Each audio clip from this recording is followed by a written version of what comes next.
So, I'm coming to you today from my kitchen instead of the clinic.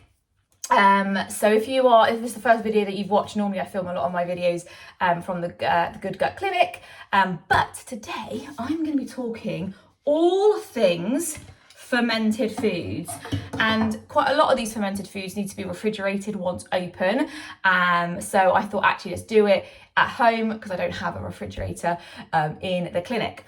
So this video we are going to cover fermented foods, all the different type of variants of them. I'm really going for the ones that are easy accessible to you, that you can purchase in supermarkets, are easy to add into your foods. I'm going to go through how you can eat them, ways that you can incorporate them into your meals, how often you need to eat them. And the reason why we want to be getting fermented foods into the diet is because they're packed of beneficial bacteria that's going to help feed that gut microbiome, and that is what we really want, is to get good bacteria into that diet. One thing to really bear in mind with fermented foods is that they are live cultures. So if you're somebody that does have a sensitive gut and has sensitivities to new things, to for example, fibers, those sort of things, really go low and slow and work your way up. Don't have loads at one go because it may make you feel slightly uncomfortable. The body always needs time to adjust. It needs time to be able to, what's that word I'm looking for? Create the tolerance. You build up a tolerance to these different things. The same with fibers. If you're someone that's got a very, very weak or very low intolerance to fibre because your gut really isn't very happy and very sensitive, you need to gradually get that fibre up rather than going from 0 to hero. So let's get started. We're going to start with one of my favourites, so kefir yogurt. You can make your own kefir by ordering kefir grains online. It's really simple to make, but it is slightly time consuming, and you've got to be on it because they grow and develop. And if you've ever done like sourdough starters continuously grow because it's a live culture. Exactly the same with kefir grains. But if you're into all of that, making your own, delicious. I sometimes do it, I sometimes don't. I really depending on how life is and how crazy life is. But this is a brand that I pick up the most because it's in most supermarkets. And again, for me, I need to make things as easy as possible to make sure that I get them into my diet. There are other brands as well. You want to avoid Actimel and Yakult. They're very sugary and they have other things in them that they just don't need to have in there. So please avoid those if you can and go for something a bit more natural. Always check the labels. If you're unsure, try and make sure that you've got it will tell you, can't see here, but what the good bacteria is, and it will say if there's any nasties in there, so stabilizers, gums, that sort of thing, flavorings, those sort of bits. But with kefir yogurt, you can often have this in the morning. It's got a slightly sour taste to it, which it's supposed to. Some of my clients pick it up and they're like, I think I've got a bottle that's gone off because it's got that sour taste. So I'm like, no, it's not, it's supposed to. I love this taste. For me, this is like a good taste for me. So you can add it in the morning to breakfast, have a glass of it if you want. If the flavour is not for you, then you can add it into sauces. So if you're making a curry, if you're making anything that might require a bit of a sauce, you can add this in. Please do it once the sauce is cooked. You do not want to be boiling this. You just want to be adding it in at the end. If you're having too high temperature, it will change the beneficial bacteria in there, which we don't want to do. So kefir yogurt, number one. We're then going to go with kimchi. I can't open this. I've been trying for the last couple of minutes before I did this video. It is solid. So kimchi is a kind of Korean flavouring, and it is made out of different vegetables or fermented vegetables, often carrots, cabbage, onions. What have we got into this one? So garlic, ginger, all those different things. And different brands and different flavourings will have different things in it to make it taste a different way. often these are quite tangy and quite sharp and strong in flavour. For me personally, this is quite of a hard, but quite of a stronger flavour for my palate. So what I do with these is I will take some out, I cut it really small, and I will then add rice with it. So I basically mix it down into rice. You get a bit like a kimchi rice dish, and then have that with whatever meal it is that I'm having. And that works really well. Also amazing with eggs. So kimchi eggs, oh, amazing. So, you know, fried eggs or poached eggs.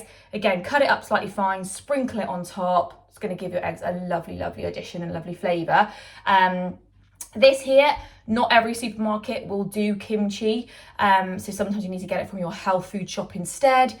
Slightly more pricey, but it lasts for ages. So I always just say to people, you know, it might be a £5 for a jar, but you'll get loads of use out of it. So that's kimchi. We're then going to look at kombucha. So these are for if you are a fan of fizzy drinks. Kombucha is one for you. So this is like a fermented tea. Again, you can make kombucha at home.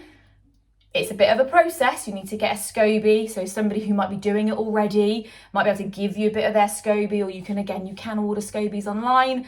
I've never done it when I've ordered a SCOBY online. I've always been given one. So, you know, make sure that if you're ordering it online, it is the right one and it's coming, so the properties aren't lost in transit in the post, you know what I mean. But it's fermented tea. So technically what you would do is you boil up a little tea bags, a little sugar, and then you add, I'm trying to remember now, you add it into the pot where the SCOBY is, and that's what ferments it. And then what happens is the sugars get fermented away. So it feels like you're putting loads of sugar in, but actually that process, the fermenting process, takes that away. But you can also buy this very simply in cans now. This is just a brand that I picked up the other day. Make sure, again, check the back, check for additives, for preservatives, make sure that it is as natural as it can be. It's fizzy, so again, if you're not a fan of fizzy, then this might not be for you, but this is super easy accessible to buy in most places now, which is great. So yeah, that is kombucha. I'm actually going to have that one later. We then have miso paste.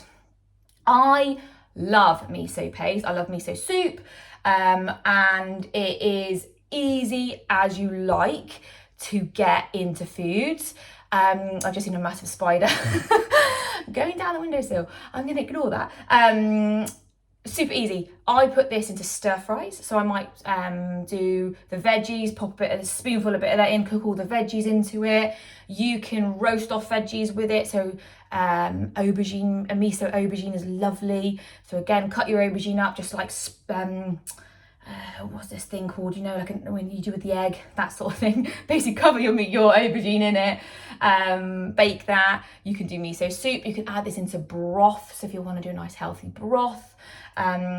It's really nice. The flavour's not too strong at all. Again, will last you for ages. So this is a really, really lovely one. And most places will have this, and most supermarkets will have it. All health food shops will, 100%. Final one.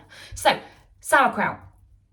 Sauerkraut for me, again, quite tangy, quite a flavour to it. And I will often, if I'm going to have it, we'll have it in, in salads. So what I will do is I'll get a bit of iceberg lettuce, I'll chop that up nice and fine, and then I'll add a spoonful of sauerkraut in, and I'll mix that up so it kind of dilutes it down. So this is basically kind of what I'm saying, is that if these flavours are too strong for you, dilute them down with other foods so you can still get them in there. They still taste delicious for you. You can kind of microdose it to the point of that's how much I like the taste of it, knowing that then, yes, I'm getting these good bacteria into the diet.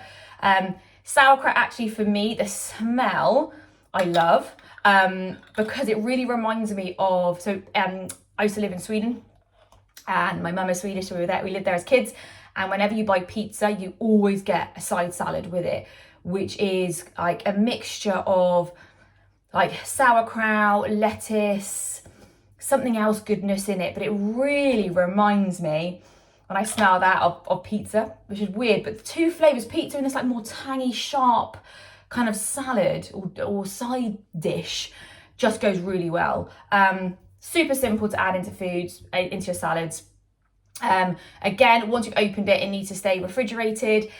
This here you can get in any supermarket, and it will be in the world food aisle.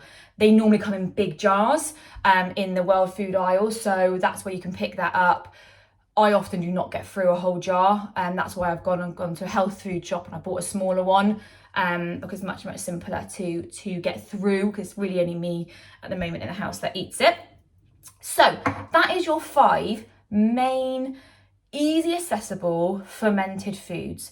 2 of them, or 3 of them actually, even 4 of them you can make by yourself at home. It's a bit of a process, so make sure you're following some guidelines. With fermented foods, how you want to eat them is little and often. So 3 to 4 servings a day throughout your day. So you might go, I'm gonna have a little bit of kefir in the morning. I'm then gonna add in some sauerkraut to my lunch, and I may cook with a bit of miso paste in the evening.